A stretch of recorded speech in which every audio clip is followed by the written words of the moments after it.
ઓખા પાકિસ્તાન મરીને ભારતીય fishing boat પર કર્યું ફાયરિંગ, કોસ્ટગાર્ડ તમામ માછીમારોને બચાવ્યા।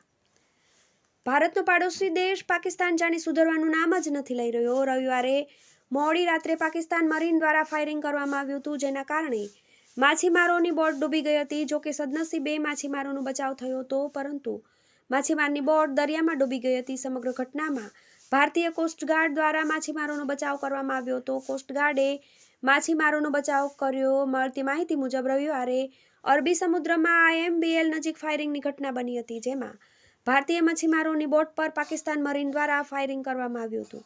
જોકે પાકિસ્તાન તરફથી ફાયરિંગ થતાં જ ઇન્ડિયન કોસ્ટગાર્ડની ટીમ તુરંત ઘટના સ્થળે પહોંચી અને માછીમારોનો આબાદ બચાવ કર્યો હતો। જોકે સમગ્ર ફાયરિંગની ઘટનામાં માછીમારોની બોટમાં નુકસાન થતાં તે પાણીમાં ડૂબી ગઈ હતી। નોંધનીય છે કે સમગ્ર ઘટના દરમિયાન કોઈ જાનહાનિ નોંધાઈ નથી।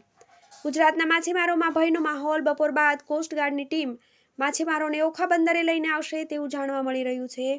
ભારતીય જળસીમા નજીક પાક મરીન દ્વારા ફાયરિંગની ઘટના બનતા ગુજરાતના માછીમારોમાં પણ ભયનો માહોલ જોવા મળી રહ્યો છે। TV18 news Okha.